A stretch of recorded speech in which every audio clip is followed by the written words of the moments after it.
Shalom, shalom semuanya. Gimana kabarnya?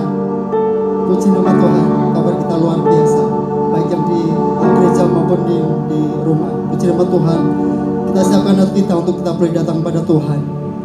Kita mau beribadah pada Tuhan pada pagi hari ini. Kita mau siapkan hati kita untuk kita boleh datang pada Tuhan. Kami mengucap syukur Bapa buat kasih setiamu yang Kau berikan buat kami Bapa. Pada pagi hari ini Tuhan, kami rindu datang kepadamu. Untuk kami lebih datang menyembah Engkau Tuhan. Untuk kami memuji memuliakan namamu Tuhan. Kami percaya bahwa Engkau Allah yang hadir di tengah-tengah kami Bapa. Kami sambut berkat-Mu Tuhan. Pada pagi hari Tuhan, boleh menegur, boleh menguatkan iman kami Tuhan. Untuk kami lebih percaya kepada Engkau. Untuk kami lebih setia kepada Engkau Tuhan. Terima kasih Tuhan, kami percaya Engkau memberkati ibadah kami. Dari awal, tengah, dan akhir nanti ke dalam kuasa-Mu Bapa. Hanya dalam nama Yesus semua yang percaya katakan amin. Puji nama Tuhan. Kita boleh datang pada Tuhan pada pagi hari ini. Kita mau siapkan hati kita untuk kita boleh memuji memuliakan nama Tuhan. Untuk kita boleh bersyukur pada pagi hari ini karena kasih Tuhan yang luar biasa buat kita.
Bersyukur Tuhan.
Kami bersyukur Tuhan, sebab anugerah-Mu Tuhan, sebab kasih setia-Mu yang Kau berikan buat kami.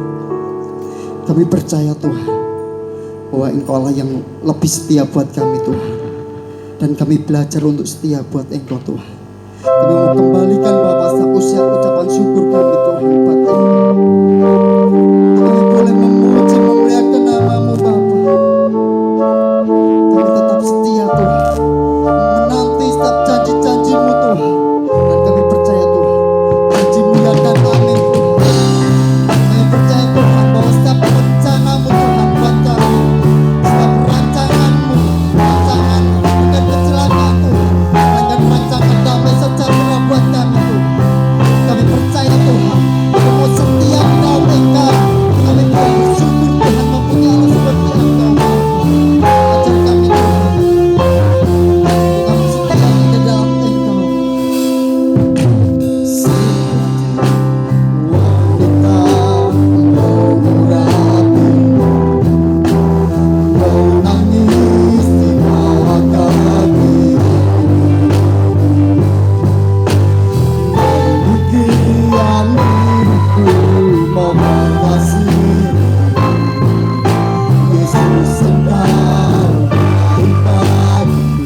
Seperti wanita, seperti wanita mengurapi, menangis di bawah kaki, demikian diriku mau mengasihi Yesus Engkau pribadi. Sampai akhir ku menutup mata, ku tetap setia menantikan dirimu. Sampai Tuhan akan menopang kehidupanku, ku tetap setia berjalan sampai akhir. Sampai akhir ku menutup mata, ku tetap setia menantikan dirimu. Sampai Tuhan akan menopang kehidupanku, ku tetap setia melayanimu.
Apapun yang terjadi ya Tuhan, kami tetap melayani-Mu, kami tetap mengiring-Mu, kami tetap ada di kaki dan menyembah Engkau Tuhan. Kami percaya ketika kami dekat dengan Engkau, ketika kami sujud menyembah-Mu, ada mujizat, ada pertolongan Tuhan, ada berkat-berkat Tuhan yang mengalir buat kami, yang memuji, yang menyembah Engkau ya Tuhan. Terima kasih Bapa, terima kasih berkati anak-anak-Mu yang sudah meluangkan waktu untuk ibadah pada pagi yang ini Tuhan. Berkati kami semua sehingga apa yang kami lakukan Tuhan boleh menenangkan hati-Mu. Terima kasih Bapa, kami sambut firman-Mu, kami serahkan ke dalam kasih kuasa-Mu. Di dalam nama Tuhan Yesus kami berdoa mengucap syukur. Haleluya. Amin.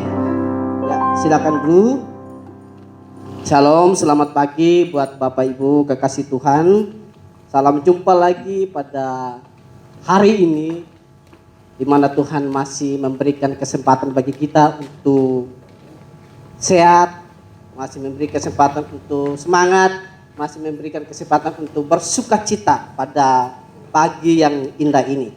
Ya Bapak Ibu kekasih Tuhan, ini tema yang saya ambil pada malam ini, pada pagi yang indah ini, tidak jauh berbeda dengan firman yang mungkin sudah disampaikan oleh Bapak Gembala kemarin tentang kenaikan Tuhan Yesus Kristus yang kita percaya. Nah, pagi ini kita akan belajar memaknai arti kenaikan Tuhan di dalam kehidupan kita yang sungguh percaya bahwa Tuhan kita Yesus Kristus sudah di surga. Ya, Bapak Ibu kekasih Tuhan, kalau kita pelajari ya Bapak Ibu kekasih Tuhan, kalau kita ikutin, kita pelajari dari kisah, dari kitab Kejadian sampai Wahyu, kita tidak banyak yang menceritakan tentang kenaikan Tuhan. Ya, tidak banyak Alkitab yang menceritakan tentang kenaikan Tuhan. Kalau kita lihat hanya 2 kitab yang menceritakan terang-terangan menceritakan tentang kenaikan Tuhan yang saya dapati ya Bapak Ibu kekasih Tuhan. Itu hanya kitab Injil Markus dan juga Kisah Para Rasul. Nah, Bapak Ibu kekasih Tuhan, kalau kita lihat dengan kenaikan Tuhan, berbicara tentang kenaikan Tuhan, kayaknya hal yang dahsyat sebetulnya. Tapi tidak banyak orang yang memperdebatkan masalah kenaikan Tuhan, ya. Tidak banyak orang yang memperdebatkan tentang kenaikan Tuhan kita Yesus Kristus ke surga. Tapi kalau berbicara tentang Tuhan mati di atas kayu salib, itu banyak teolog, banyak agama-agama lain, banyak nabi-nabi lain, banyak orang-orang di luar kita yang masih mempertanyakan tentang penyaliban Tuhan. Benar gak Tuhan itu disalib begitu? Tapi yang peristiwa yang spektakuler seperti kenaikan Tuhan itu yang mengalahkan gravitasi bumi begitu, tidak banyak orang yang memucingkan itu. Ya, tidak banyak orang yang memperdebatkan itu. Kalau kita belajar sejarah gereja itu tidak banyak orang-orang teolog yang memusingkan tentang kenaikan Tuhan. Padahal kalau kita lihat ini peristiwa yang luar biasa sebetulnya Bapak Ibu kekasih Tuhan yang saya kasih. Nah, pada pagi ini kita akan belajar sebuah kisah, sebuah peristiwa yang luar biasa yang saya ambil dalam Kisah Para Rasul pasal 1. Ya, kita akan memaknai peristiwa kenaikan Tuhan bagi kita yang percaya. Peristiwa kenaikan Tuhan ke surga itu untuk apa buat kita ya yang percaya. Nah, Bapak Ibu kekasih Tuhan, kita lihat dalam Kisah Para Rasul pasal 1 ayat yang ke-9, 10 dan 11 di situ dikatakan ya. Yang mempunyai Alkitab coba kita lihat sama-sama. Kisah Para Rasul, ya, Kisah Para Rasul pasal 1 ayat yang ke-9, ke-10 dan ke-11. Saya akan bacakan buat Bapak Ibu kekasih Tuhan. Ayat yang ke-9, sesudah ia mengatakan demikian, terangkatlah ia, ya, di garis bawah itu, ia disaksikan oleh mereka dan awan menutupnya dari pandangan mereka. Ketika mereka sedang menatap ke langit waktu ia naik, itu tiba-tiba berdiri 2 orang yang berpakaian putih dekat mereka. Ayat yang ke-11, dan berkata kepada mereka, hai orang-orang Galilea, mengapakah kamu berdiri melihat ke langit? Yesus ini yang terangkat ke surga meninggalkan kamu akan datang kembali dengan cara yang sama seperti kamu melihat dia naik ke surga. Amin. Ya, Bapak Ibu kekasih Tuhan, berbicara tentang peristiwa kenaikan Tuhan, terangkatnya Tuhan ke surga ketika murid-muridnya menyaksikan begitu, menyaksikan bahwa Tuhan naik sampai ke langit, dan Alkitab mencatat di situ awan menutupi pandangan mereka, ya, menutupi pandangan mereka sehingga murid-murid yang ada pada waktu itu tidak lagi melihat dia pada waktu ada awan-awan yang menghalangi mereka. Nah, sebelum saya masuk di sini Bapak Ibu kekasih Tuhan, kalau kita beranjak dari PL Perjanjian Lama, ya, kita belajar dari PL Perjanjian Lama, peristiwa ini sebelum reinkarnasi Tuhan menjadi atau menjelma seperti manusia, menjelma sama seperti kita yang 100% manusia, yang 100% adalah Allah. Itu di dalam PL tidak ada yang kita jumpai berbicara tentang surga, ya. Hanya kita dapat ada di sini adalah di dalam Markus dan juga di dalam Kisah Para Rasul bahwa berbicara tentang kenaikan Tuhan ke surga itu hanya berbicara di dalam kitab Injil. Nah, fokus Allah di dalam PL, kembali kepada PL Bapak Ibu kekasih Tuhan, sebelum reinkarnasinya Tuhan, di dalam PL itu Tuhan hanya fokus kepada dunia, ya. Tujuan Tuhan, maksud Tuhan sejak manusia jatuh dalam dosa, sejak manusia itu menyeleweng, atau sejak manusia itu jatuh dalam dosa, maka fokus Tuhan terutama adalah kepada manusia adalah untuk pertobatan, ya, supaya manusia itu berbalik.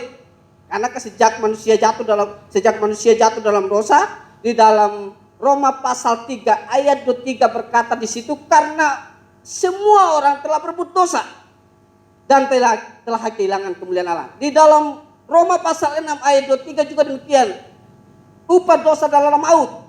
Jadi Allah itu fokus pertamanya itu adalah ketika sebelum menjelma sebagai manusia, fokus tujuan Tuhan Allah Bapa di surga adalah supaya manusia yang jatuh dalam dosa ini tadi, supaya manusia itu yang sudah menyeleweng dari kebenaran firman itu berbalik kepada Tuhan begitu.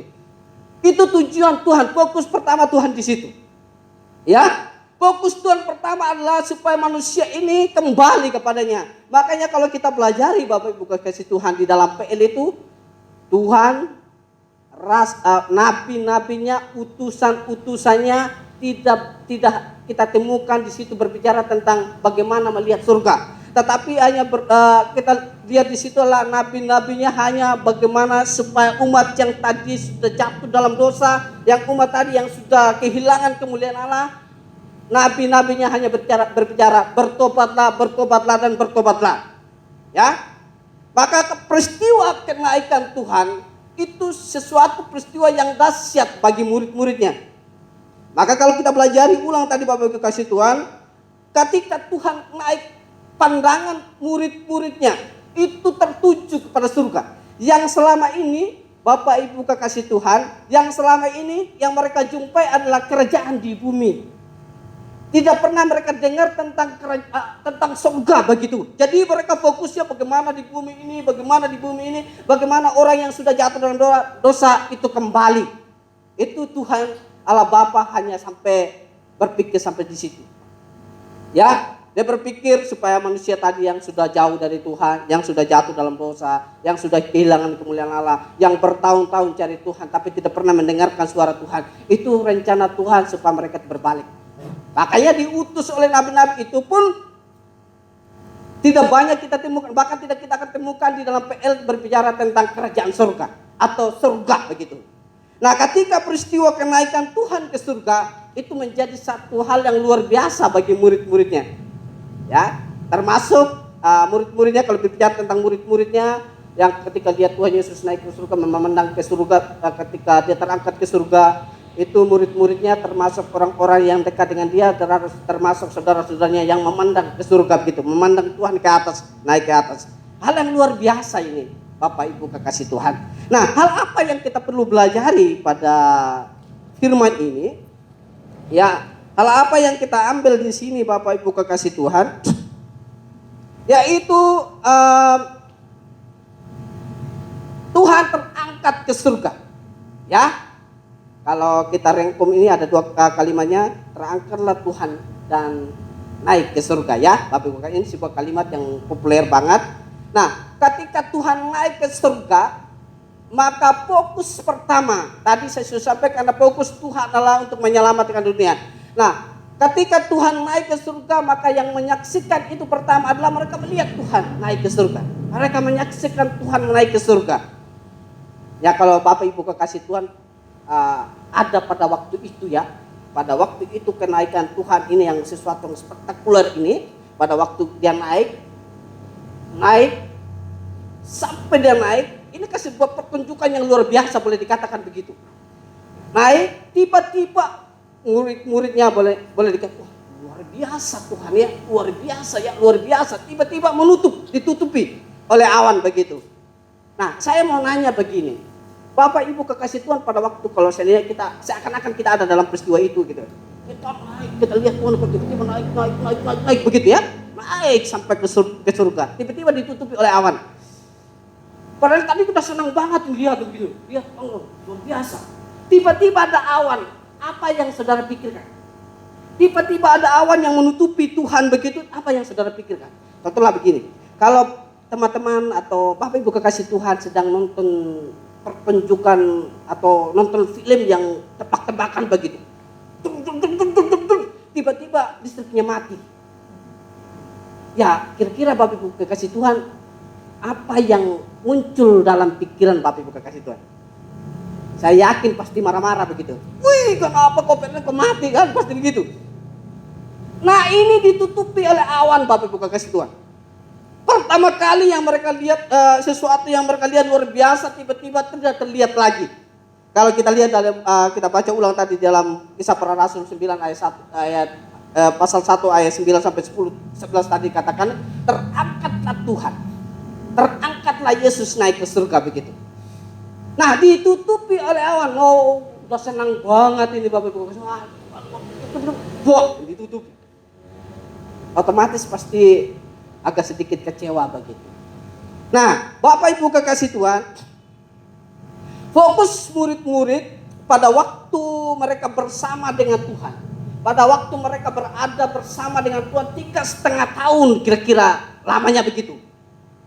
Nah, fokus pertama, karena kalau kita lihat di dalam Injil, Yesus memberitakan kerajaan Allah, ya, memberitakan kerajaan Allah di bumi. Pada waktu Yesus menjelma manusia, dia setelah dia umur 30-an, 3,5 tahun dia melayani, dia memberitakan kerajaan Allah. Nah, otomatis orang-orang yang mengikuti Tuhan, otomatis yang murid-muridnya yang mengiringi dia, kalau kita pelajari Bapak Ibu kekasih Tuhan, murid-muridnya itu kalau kita lihat dalam sejarah gereja itu murid-muridnya rata-ratanya orang enggak terpandang. Orang-orang sederhana semua. Maka pada waktu Yesus memberitakan, pada waktu Yesus menjelma manusia memberitakan kebenaran kerajaan Allah, maka fokus dan di otak mereka, di hati mereka adalah ini kesempatan yang luar biasa, begitu kira-kira. Ini kesempatan luar biasa bagi saya, karena rata-rata murid-murid yang mengikut Tuhan, orang-orang yang mengikut Tuhan itu rata-rata orang yang tidak terpandang. Nah, ketika Tuhan memberitakan kebenaran kerajaan Allah, ketika ada beberapa orang yang mengikuti 5.000 laki-laki yang mengikuti Tuhan, maka ini menurut murid ini kesempatan terbaik. Kalau nanti rajaku, kalau nanti Tuanku benar-benar jadi raja, maka aku akan duduk di sebelah kanan dan di sebelah kiri. Kalau kita lihat ya Bapak Ibu kekasih Tuhan, kalau kita pelajari ya, di dalam Injil itu ada beberapa murid itu mengatakan kalau nanti guru, kalau nanti jadi raja, izinkan saya duduk di sebelah kananmu dan di sebelah kirimu. Itu kan sebuah kesempatan menurut mereka. Nah, waktu Yesus memberitakan kerajaan di bumi, ya, oh ini luar biasa. Nah, pada waktu kenaikan Tuhan di surga, tidak ada lagi kesempatan. Kalau kita lihat ya Bapak Ibu, kalau kita nonton tentang film-film Tuhan Yesus gitu, itulah yang menggoda si Yudas ini, melihat bahwa gurunya tidak mungkin dia akan jadi raja, sehingga dia berusaha untuk digoda oleh iblis, maka dia menjual Tuhan, karena dia udah tahu nggak mungkin guru ini jadi raja di Israel begitu, kira-kira begitu. Nah, ketika Tuhan terangkat ke surga, mereka kebingungan. Mereka udah bingung. Ini nanti guru kita sudah pergi. Lah kita gimana nih? Otomatis yang latar belakangnya jadi nelayan akan kembali seperti kembali dengan pekerjaannya yang lama. Ya, akan kembali dengan pekerjaan yang lama, otomatis itu. Karena guru yang mereka banggakan nanti akan jadi raja di bumi ini, akan jadi raja di Israel, itu sudah terangkat ke surga. Nah, Bapak Ibu kekasih Tuhan, tapi apa yang terjadi? Kalau lihat di dalam Kisah Para Rasul pasal 1 ayat 1, di situ dikatakan ayat 1 sampai yang kelima itu dikatakan Yesus berkata, tinggallah di Yerusalem. Tujuannya apa mereka tinggal di Yerusalem, disuruh oleh Tuhan? Berarti ada tujuan yang luar biasa, bahwa di situ dikatakan adalah tinggal menanti kuasa Roh Kudus. Tinggal di Yerusalem untuk menanti penghibur bagimu. Nah, kalau kita lihat ya Bapak Ibu kekasih Tuhan, dengan peristiwa kenaikan Tuhan itu bagi mereka udah kehilangan, kalau dibilang kehilangan pekerjaan lah boleh dikatakan. Kehilangan pekerjaan karena sudah tidak ada lagi itu raja bagi guru mereka, karena sudah tidak ada lagi. Sehingga mereka kebingungan. Nah, bersyukurnya Bapak Ibu kekasih Tuhan, ketika mereka tinggal di Yerusalem, mereka dikuasai oleh Roh Tuhan, mereka kuasai oleh Roh Penghibur, mereka kuasai oleh Roh Kudus. Maka apa yang terjadi dalam pikiran murid-muridnya? Tampaklah seperti yang malaikat katakan bahwa jangan lihat lagi. Boleh kamu lihat gurumu yang naik itu, tapi sekarang kamu balik, beritakan kebenaran firman Tuhan. Perintah pertama kamu beritakan firman. Ya, itulah yang teringat kepada murid-muridnya, sehingga mereka tidak lagi kecewa atau tidak lagi karena kehilangan seorang yang mereka banggakan, tidak sampai kepikiran ke situ, tetapi yang mereka pikirkan, mereka ingat janji Tuhan bahwa nanti kamu akan menjadi rasul yang aku pakai untuk melayani. Maka setelah mereka dipenuhi kuasa Tuhan, setelah mereka menerima kuasa Roh Kudus, apa yang terjadi Bapak Ibu kasih Tuhan? Hampir semua murid-muridnya Tuhan Yesus dan beberapa saudara-saudara Tuhan Yesus itu mendirikan jemaat Tuhan. Bukan mendirikan gereja, berbeda. Mendirikan jemaat Tuhan. Rasul Paulus yang notabene tidak berjumpa langsung dengan Tuhan, terkenal sampai sekarang. Rasul Petrus yang boleh bilang akrab dengan Tuhan, bersama dengan Tuhan. Itu luar biasa pelayanannya.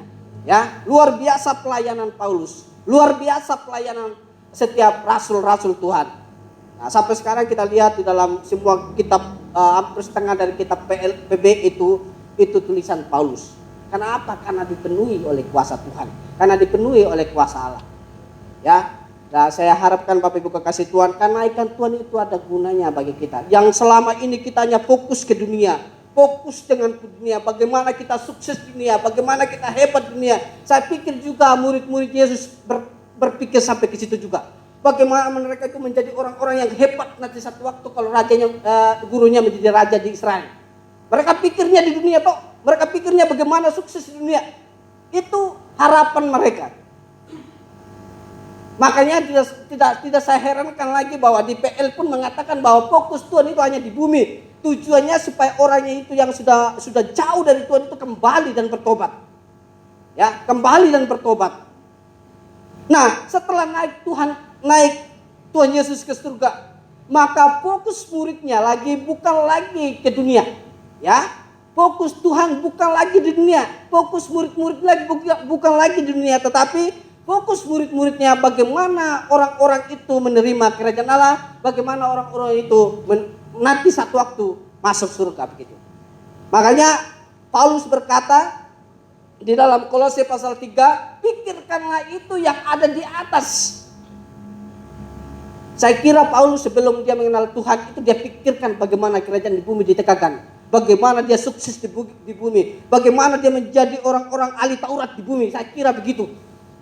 Tapi setelah perjumpaan dengan Tuhan, setelah dia mengalami pertobatan yang luar biasa, apa yang terjadi? Dia berkata di dalam Kolose pasal 3 di situ ayat 1 sampai 2, dipikirkanlah yang ada di atas itu.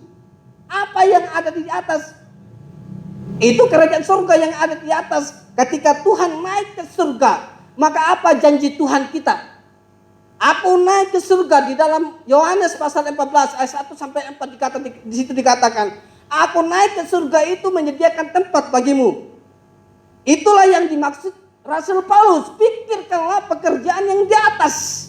Mandanglah Tuhan. Pikir Tuhan. Cari Tuhan. Begitu kira-kira bahasanya. Tidak lagi fokus dengan pekerjaan. Kalau kita lihat ya Bapak Ibu kasih tua, PL pun mengajarkan pekerjaan di bumi. Hanya fokus di bumi. Rasul-rasul yang sebelum mengenal Tuhan, bahkan rasul-rasul yang sudah bersama Tuhan 3,5 tahun, hanya fokus, tidak pernah memandang ke surga. Hanya fokus bagaimana sukses, bagaimana hebat nanti, bagaimana menjadi nanti bagian dari kerajaan nanti. Itu hanya fokus di bumi. Nah, setelah mereka dipenuhi Tuhan, Paulus berkata, pikirkanlah yang ada di atas. Kalau kita pikir di atas, kira-kira Tuhan gak tolong kita? Pasti tolong. Kalau kita memandang Tuhan terus di atas, pasti Tuhan tolong kita. Amin. Saya percaya itu Bapak Ibu kasih Tuhan. Rasul Paulus bukan orang sembarangan. Dan kalau kisah ini, Bapak Ibu kasih Tuhan, kisah ini tidak sekedar dibuat. Kalau kita lihat, ini yang tulis Lukas. Lukas itu bukan orang sembarangan, bukan seorang teolog sembarangan, bukan. Yang palsu, bukan yang asal-asal buat cerita. Lukas menulis Injil Lukas dan menulis kisah para rasul. Itu Lukas seorang dokter, Bapak Ibu kasih Tuhan. Makanya ketika menulis peristiwa ini mempertaruhkan kredibilitasnya, mempertaruhkan harga dirinya sebagai dokter. Makanya dia tulis ini benar-benar ditulis dengan seksama, dengan pemikiran yang matang begitu. Nah, Bapak Ibu kekasih Tuhan, saya harap kita tidak terlalu, kalau kita lihat Rasul Paulus ya, Rasul Paulus, kita berbicara tentang Rasul Paulus, kalau rasul-rasul lainnya otomatis mereka juga hebat begitu. Rasul Paulus yang saya ambil contoh lah begitu. Rasul Paulus, hampir semua jemaat yang ada di Alkitab itu pendiriannya Paulus. Itu hasil karyanya Paulus ketika dia memandang Tuhan. Ketika dia bertobat, mengalami perjumpaan pribadi dengan Tuhan, maka setiap hari karya-karyanya itu terkenal di Alkitab. Dan Paulus menjadi pendeta yang boleh dikatakan pendeta yang ya seakan-akan gak ada pendeta yang sama sekarang begitu. Setiap perbuatannya, setiap tindakannya, setiap perkataannya, dia hanya berkata orang sembuh, dia hanya menjamah orang-orang sembuh. Segala sesuatu pasti orang yang lihat dia pasti sembuh, lah istilah begitu. Makanya kalau kita lihat ya, Paulus, yang saya herankan Bapak Ibu kekasih Tuhan, dia pelayanan tidak pernah memikirkan bagaimana dia harus ganti baju, bagaimana dia harus bisa makan, bagaimana dia memperoleh berkat-berkat yang luar biasa dari jemaat. Kalau kita lihat untuk Paulus, untuk bisa memperkaya diri itu gampang banget ya. Untuk bisa memperkaya diri itu gampang banget buat Paulus. Lah jemaatnya hampir separuh jemaat, hampir semua jemaat yang ada di PB ini itu hasil karya daripada Rasul Paulus. Bisa saja ketemu orang, aku gembalamu loh ya, kasih perpuluhan. Woi, aku gembalamu, kasih perpuluhan. Apa terjadi? Paulus mau justru membangun tempat untuk kebutuhan dirinya sendiri dan tidak membutuhkan kebutuhan jemaatnya. Dia tidak memaksakan jemaat itu harus kamu bersih berkat gitu. Kalau kita lihat bisa saja Paulus itu minta kepada jemaat itu gampang aja, jemaatnya begitu banyak. Tapi coba dia, kalau kami seperti Bapak Gembala ini, kami jemaatnya cuma berapa, wajar kami butuh. Tapi dapat enggak pendeta yang begitu ribuan jemaat yang bisa bekerja? Sambil bekerja enggak ada. Bapak Ibu kasih Tuhan. Nggak ada pendeta-pendeta yang begitu jemaat yang udah ribuan ratusan itu sambil bekerja, nggak ada. Kalau saya masih jualan begitu. Bapak Ibu kasih Tuhan. Masih posting, laku nggak urusan begitu. Nah, masih bisa. Kalau kami kayak Bapak Gembala kayak kita ini masih butuh bantuan dari jemaat, masih butuh itu. Tapi kalau kita lihat pendeta yang sukses itu nggak bakal ada yang bekerja, Bapak Ibu kasih Tuhan, nggak ada. Paulus, kalau kita lihat, ya, kalau kita lihat Paulus sukses sebetulnya. Sukses kalau dibilang jemaat, ya hampir semua jemaat itu hasil karyanya, dan bisa saja nggak usah kerja, tinggal lipat kaki, duduk nyaman, tinggal berkatnya datang sendiri, kira-kira begitu. Ya, tinggal berkatnya datang sendiri. Berbeda loh Bapak Ibu kasih Tuhan. Berbeda dengan pendeta zaman sekarang. Yang kalau saya sama Bapak Gembala dan teman-teman yang lain masih jemaatnya sedikit sambil kerja, itu hal yang biasa. Tapi coba kau bayangkan, ada nggak kita temukan pendeta yang gerejanya luar biasa, jemaatnya beribu-ribu sambil bekerja? Nggak ada. Nggak ada itu. Nah, kita belajar dari Rasul Paulus yang tidak pernah memikirkan, dia tidak pernah pusingkan masalah dunia, itu urusan dunia. Yang penting yang saya layani itu bertobat, yang penting yang saya layani itu mengenal Tuhan, begitu aja. Dan tujuan kami atau tujuan hamba-hamba Tuhan itu hanya memberitakan kebenaran. Orang mau bertobat mau tidak itu urusan begitu ya. Dan kalau Paulus kita lihat memang adalah dia hanya memikirkan bagaimana kerajaan Tuhan itu, bagaimana jemaat yang dilayani itu benar-benar nanti satu waktu masuk dalam kerajaan surga. Amin. Ingin masuk surga? Nggak ada yang amin nih Bapak Ibu. Ya, saya ingin masuk surga nanti Bapak Ibu kasih. Dan saya harap firman ini, ya, poin pertama adalah fokus Allah kepada dunia pada waktu kalau sebelum Allah menjelma sebagai manusia. Dan semasa Yesus ada di bumi juga memberitakan kebenaran. Tapi sebelumnya itu, sebelum kenaikan Tuhan, maka fokus adalah itu hanya kerajaan Allah, hanya di bumi ini supaya manusia itu berbalik. Nah, yang kedua Bapak Ibu kasih Tuhan, yang kedua adalah awan yang menutupi. Nah, udah senang tadi yang saya katakan, udah senang banget melihat pertunjukan yang luar biasa. Wah, Tuhannya naik begitu Bapak Ibu, senang banget dianya. Tapi ada awan yang menutupi. Ya, ada awan yang menutupi. Awan itu saya tafsirkan begini Bapak Ibu. Itu awan adalah masalah. Ya, saya kira itu masalah karena masalahnya menghalangi pandangan murid-muridnya. Awan itu menghalangi pandangan murid-murid untuk melihat sampai mana Tuhannya, sampai mana Tuhan Yesus naik. Itu menjadi sebuah masalah bagi mereka. Makanya ketika mereka, wah, ada awan lagi nih, gak bisa lihat Tuhanku, begitu ya. Apa yang terjadi? Ketika murid-muridnya kebingungan, Bapak Ibu kekasih Tuhan, ketika murid-muridnya tidak lagi istilah kecewa karena tidak lihat terus Tuhannya naik sampai kemana, tiba-tiba dihalangi, otomatis mereka kecewa. Dan masalah ini menjadi masalah yang berat bagi mereka. Nah, Bapak Ibu kekasih Tuhan, orang yang mengikut Tuhan itu tidak ada yang luput dari masalah ya. Tidak ada yang luput dari masalah.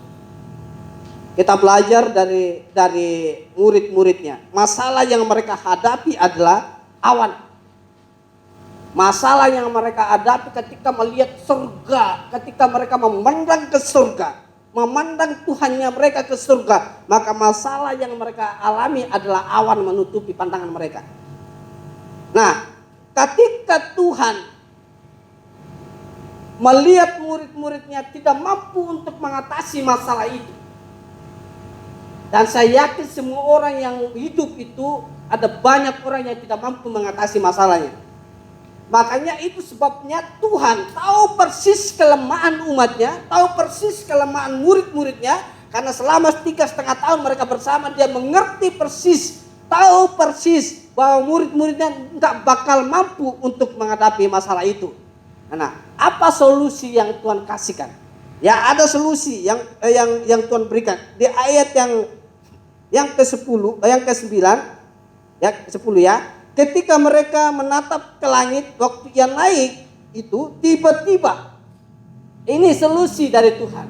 Solusi dari masalah, ya tiba-tiba berdirilah dua orang yang berpakaian putih dekat murid-murid Yesus. Nah, Bapak Ibu kekasih Tuhan, saya mau katakan bahwa yang menyaksikan kenaikan Tuhan ke surga itu hanya murid-murid Tuhan.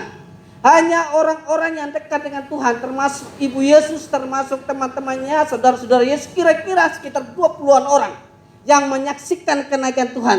Lah tiba-tiba muncul dua orang yang berpakaian putih ini, maka menjadi sebuah keheranan bagi murid-murid. Ini siapa? Ternyata Tuhan tahu kemampuan murid-muridnya, ya. Tuhan tahu kemampuan umatnya.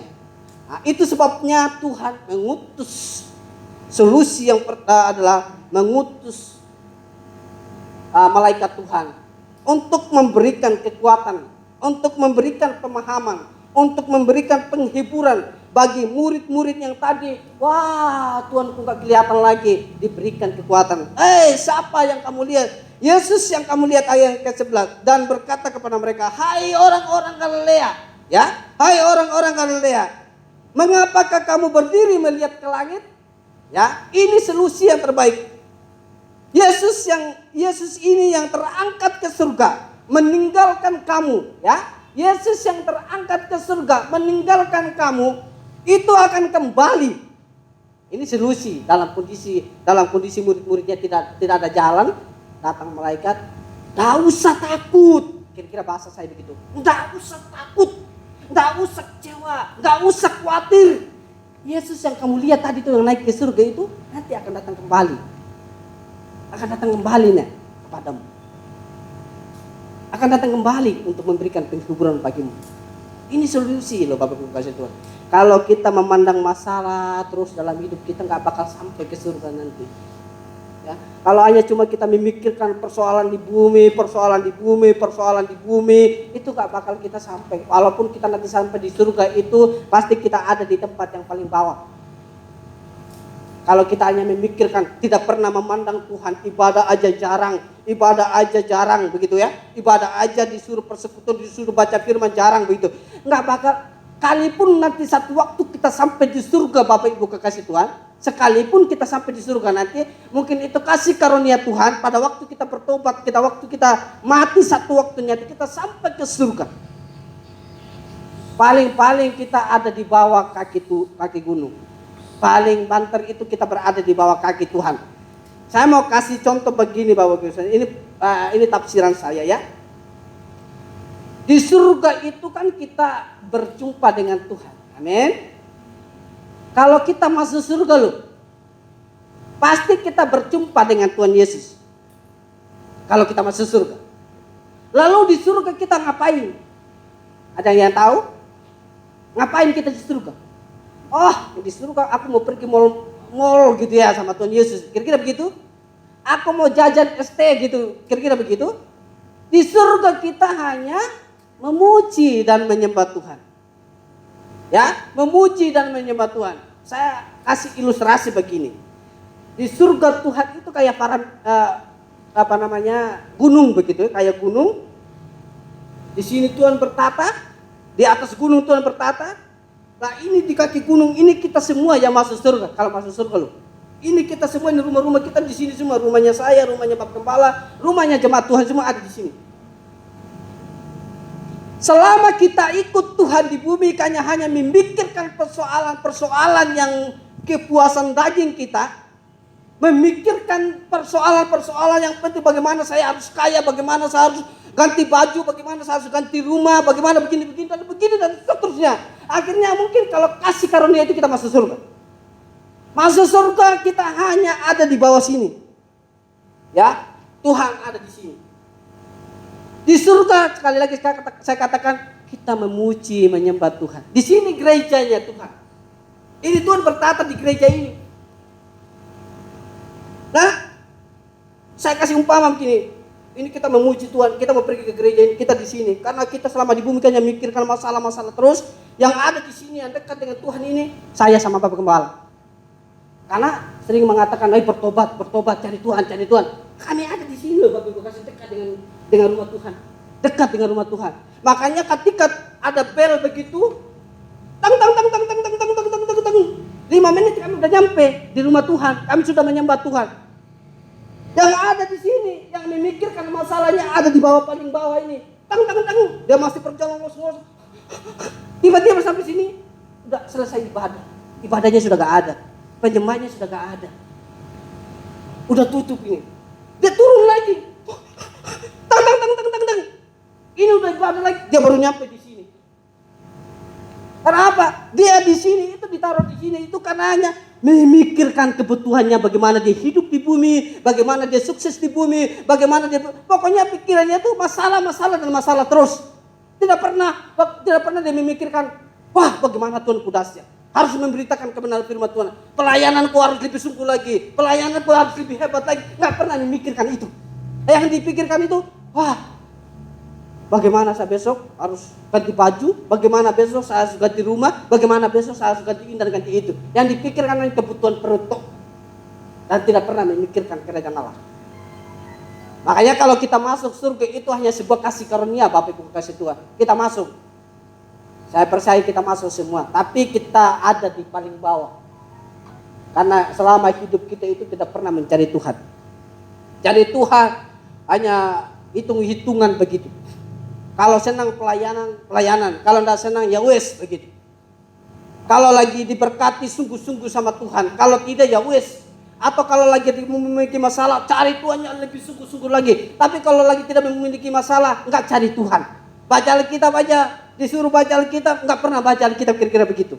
Tapi pingin masuk surga, ya masuk.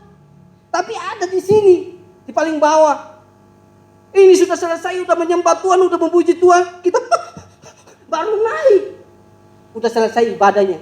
Yesus mungkin udah jalan-jalan lagi. Itu mungkin udah bedangan, mungkin kira-kira begitu. Yesus sudah nggak ada lagi di bertata di situ.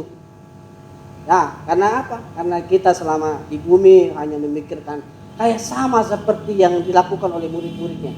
Murid-muridnya hanya memikirkan bagaimana sukses, bagaimana hebat, bagaimana nanti satu waktu berpengaruh di kerajaan Allah, berpengaruh di Israel, berpengaruh di waktu di bumi begitu. Nah, apa yang terjadi? Tapi ketika mereka dipenuhi Tuhan, Bapak Ibu kekasih Tuhan, saya berharap kita semua ini ketika kita mengalami Tuhan, ketika kita mengalami mujizat Tuhan, kita nggak akan memikirkan masalah yang belakang itu. Pasti kita mikir, wah aku melayani, dikasih tugas, oke. Jujur saja Bapak Ibu kekasih Tuhan, kalau Bapak Gembala saya suruh, kamu isi, siap. Isi ya, siap. Nggak pernah, Pak, jangan dulu Pak, nggak pernah begitu. Kecuali kemarin itu saya hari Kamis itu karena apa? Karena mendadak banget Bapak Gembala kasih itu. Jadi makanya saya tunda hari Kamis. Dikasih siang Pak, nanti kamu isi ya. Ya sorenya rekaman, siang dikasih tahu Bapak Gembala gimana kita mau persiapan. Makanya saya tunda hari Kamis. Kalaupun itu harus siap. Gitu. Siap nggak kita begitu kira-kira begitu? Bapak bukan karena saya digaji di gereja, bukan. Saya itu memang sudah inisiatif pelayanan lebih sungguh-sungguh begitu. Makanya disuruh ngapain pun Bapak siap. Saya tidak pernah nunda-nunda gitu, nggak pernah saya bang ada yang lain aja lah Pak, gitu. Yang lain aja lah Pak, enggak. Karena saya tahu pelayananku untuk Tuhan begitu ya. Pelayananku untuk pekerjaan Tuhan. Masalah diberkati, masalah tidak diberkati enggak, itu udah urusan. Yang penting saya melayani. Orang yang melayani, yang memandang Tuhan ke surga, pasti ada mujizat. Amin. Pasti diberkati Bapak Ibu kekasih Tuhan kalau kita lihat ke surga terus. Kalau lihat pekerjaan Tuhan terus. Kalau kita melayani lebih sungguh-sungguh, pasti ada pertolongan Tuhan. Tidak mungkin. Seperti yang dialami oleh murid-muridnya. Mereka ditolong. Langsung ada malaikat Tuhan yang menolong mereka. Kamu jangan lihat lagi ke surga. Boleh kamu memandang Tuhan. Boleh kamu melihat ke surga. Tapi sekarang kamu pulang memberitakan kebenaran Tuhan, kebenaran Allah. Beritakan kerajaan Allah. Dan apa yang terjadi? Murid-muridnya semua berhasil mendirikan kerajaan Allah di bumi. Mereka berhasil memenangkan banyak jiwa. Siapa? Kalau kita lihat di Bapak Ibu Tuhan, kalau kita belajar sejarah gereja, hampir semua murid Tuhan itu berhasil mendirikan jemaat Tuhan. Tapi apakah mereka bangga-banggaan? Enggak. Apakah mereka menyusahkan jemaat? Enggak. Tapi mereka justru sengsara. Tidak ada satupun murid Tuhan itu yang hidup enak loh Bapak Ibu kasih Tuhan. Tidak ada. Rasul Paulus tidak enak hidupnya, mati pun tidak enak. Petrus disalib, nggak enak, matinya nggak enak. Yohanes matinya digoreng, nggak enak. Tapi apa yang terjadi? Mereka respon dengan baik. Mereka respon dengan baik. Makanya ketika digoreng malah enggak ada sungut-sungut. Mereka digoreng Yohanes digoreng di minyak yang begitu panas digoreng, senang aja. Seakan-akan udah putus begitu urat malunya atau urat takutnya, kira-kira begitu. Udah putus, makanya digoreng nggak pernah kecewa sama Tuhan, malah lebih senang lagi. Karena apa? Mereka melayani bukan mencari panggung di bumi, tapi mereka melayani mencari kerajaan Allah di surga. Amin. Nah, kalau kita melayani seperti itu Bapak Ibu kekasih Tuhan, pasti kita ditolong Tuhan. Pasti kita diberkati Tuhan. Seperti murid-muridnya juga diberkati Tuhan, kita pun akan mengalami mujizat Tuhan. Ketika kita punya masalah, Tuhan gak pernah diam. Pasti akan memberikan jalan keluar. Amin. Ketika kita punya masalah, Tuhan gak pernah diam. Pasti kita akan diberi jalan keluar. Ketika kita punya persoalan, ketika rumah tangga, ketika pekerjaan, ketika sekolah kita tak beres, itu pasti Tuhan, ketika kita cari sungguh-sungguh Tuhan, serius sama Tuhan, itu pasti Tuhan akan memberikan jalan keluar sesuai dengan kemampuan kita. Dan tidak mungkin Tuhan orang yang benar-benar serius sama Tuhan itu tidak ditolong. Pasti ditolong. Amin.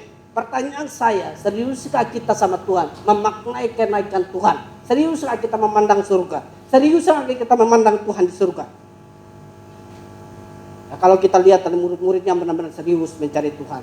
Mereka memberitakan kebenaran. Hampir separuh dari PP ini mereka banyak memenangkan jiwa ya. Nah, saya harap firman ini ada 2 poin. Fokus kita jangan lagi di dunia. Jangan lagi mencari memandang masalah dan masalah, tetapi fokus kita adalah memandang Tuhan. Yang kedua adalah sekalipun punya masalah, sekalipun kita tertekan, sekalipun kita tidak ada jalan keluar, Tuhan memberikan akses bagi kita, yaitu mempercaya kuasa Allah, mempercaya kebangkitan Yesus, mempercaya kenaikan Tuhan, dan pasti kita ditolong. Amin. Nah, saya harap firman ini akan memberkati kita semua. Mari kita bangkit berdiri. Ada 2 poin tadi, kita akan selalu fokus kepada kerajaan Allah di surga. Sekalipun ada masalah, lebih sungguh-sungguhlah cari Tuhan.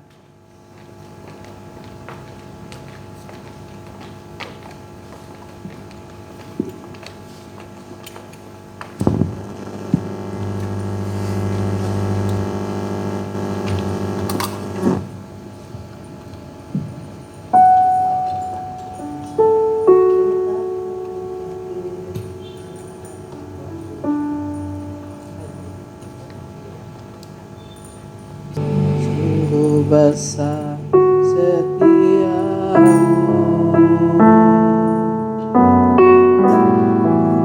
dan hidup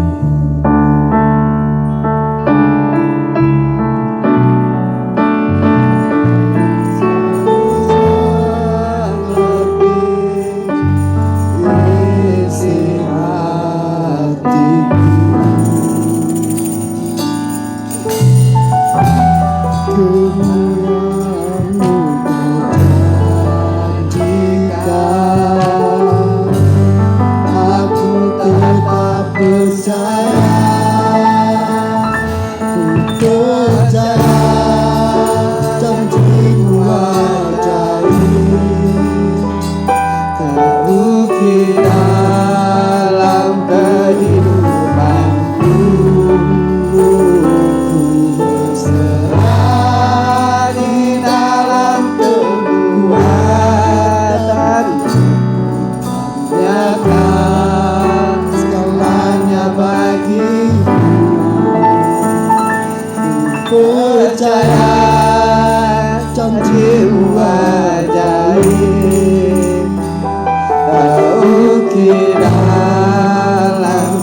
Bapa di surga, Bapa yang kami sembah dan kami kenal di dalam nama Tuhan Yesus.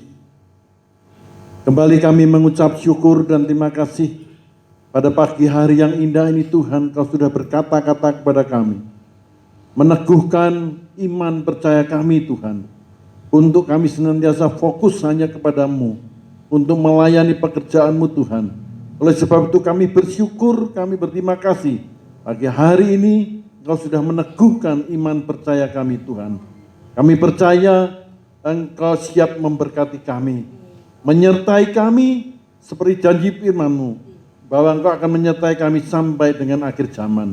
Oleh sebab itu Bapa, kami mengucap syukur dan terima kasih. Engkau sudah memberkati kami dengan firman-Mu, ialah Kau meteraikan di dalam hati kami, supaya firman-Mu tidaklah sia-sia, namun firman-Mu terus bekerja dalam setiap kehidupan kami, pribadi lepas pribadi. Berkati hamba-Mu, saudara kami Martin, yang Tuhan percayakan untuk menyampaikan isi hati-Mu. Berkati dalam seluruh aspek kehidupannya, kesehatannya, masa kuliahnya, Tuhan Kau berkati, Kau pakai. Saudara kami Martin lebih heran lagi, sehingga nama Tuhan dipermuliakan. Terima kasih Bapa, di dalam nama Tuhan Yesus, kami berdoa dan mengucap syukur. Haleluya. Amin. Shalom, puji Tuhan.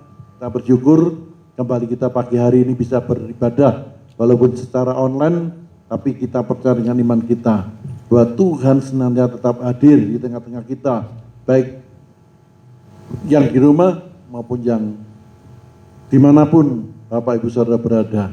Tuhan tetap hadir menjamah kita semua. Oleh sebab itu kita tetap selalu bersyukur karena dalam masa pandemi corona ini Tuhan masih memberi kesempatan kepada kita untuk lebih bersungguh-sungguh lagi di dalam Dia.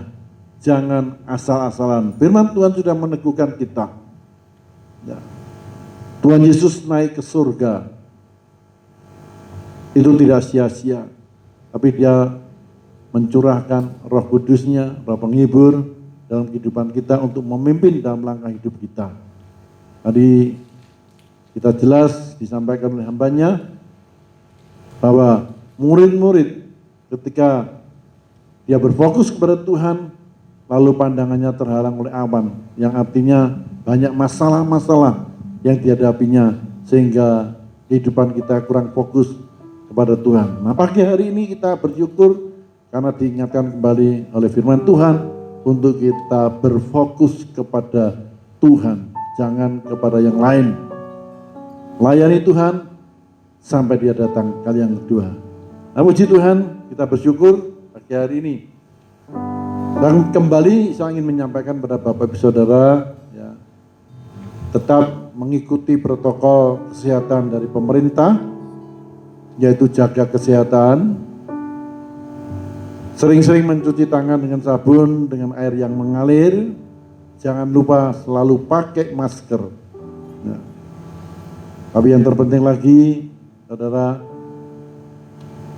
banyak makan buah dan sayur atau berjemur diri kepada sinar matahari, itu vitamin D yang diperlukan dalam tubuh kita. Yang terpenting juga jangan lupa membaca firman Tuhan setiap hari, berdoa, memuji dan menyembah Tuhan, merenungkan dan melakukan firman Tuhan. Tetap berdoa supaya cepat-cepat pandemi corona ini lenyap dari bumi Indonesia, sehingga kita dapat kembali bertemu, bertatap muka di rumah Tuhan yang indah. Amin. Puji Tuhan. Mari kita akan akhiri ibadah kita pagi hari ini. Kembali kita naikkan pujian yang terakhir tadi, yaitu seperti wanita.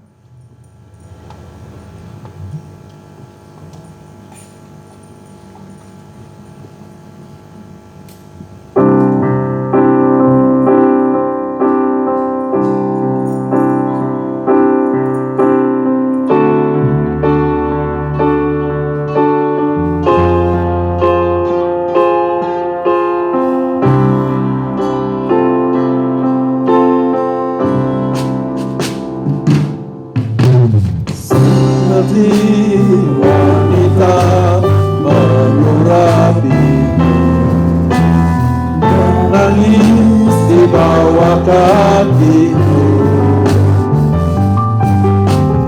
Demikian hidupku mau mengasihi.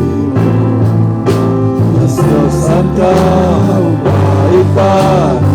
Katakan dengan sungguh-sungguh, seperti wanita mengurangi, mengalis di bawah kakimu. Demikian hidupku mau mengasihi. Yesus engkau baik padaku. Sampai akhir kau menutup mata, ku tetap setia menanti janjimu. Sampai tuntas akan mahkota kehidupanku, ku tetap setia ku melayanimu. Sampai akhir ku menutup mata, ku tetap setia menanti janjimu. Sampai tuntas akan mahkota kehidupanku, ku tetap setia ku melayanimu. Ku tetap setia, ku tetap setia ku melayanimu. Sekali lagi katakan, ku tetap setia ku melayanimu.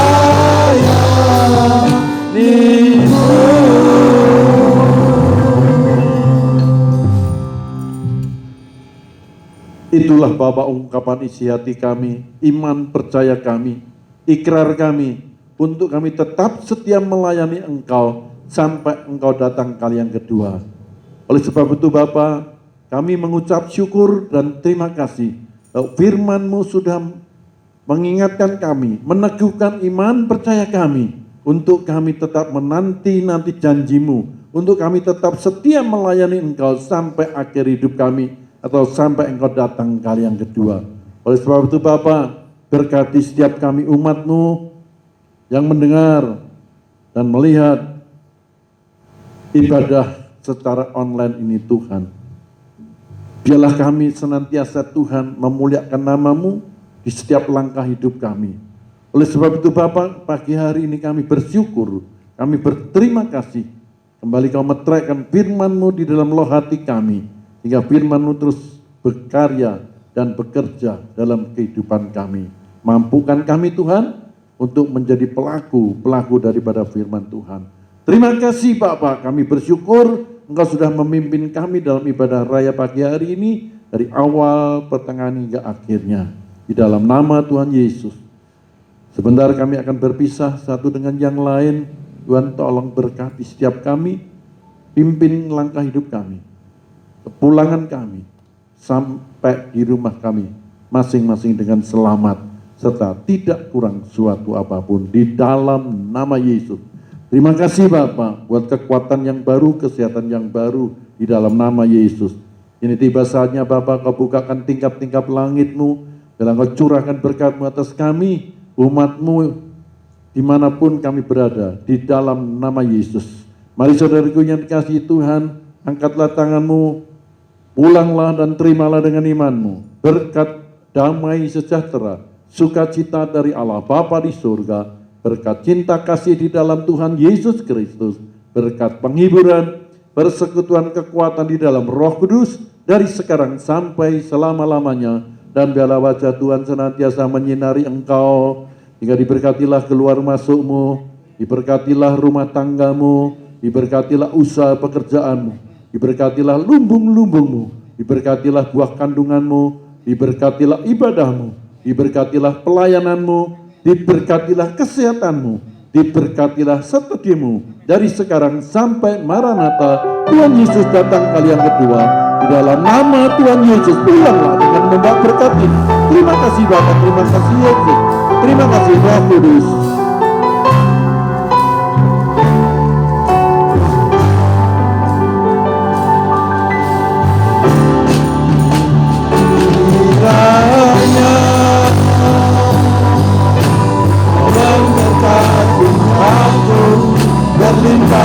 Bapa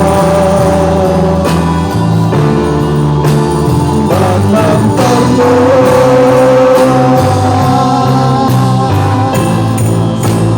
daerahku,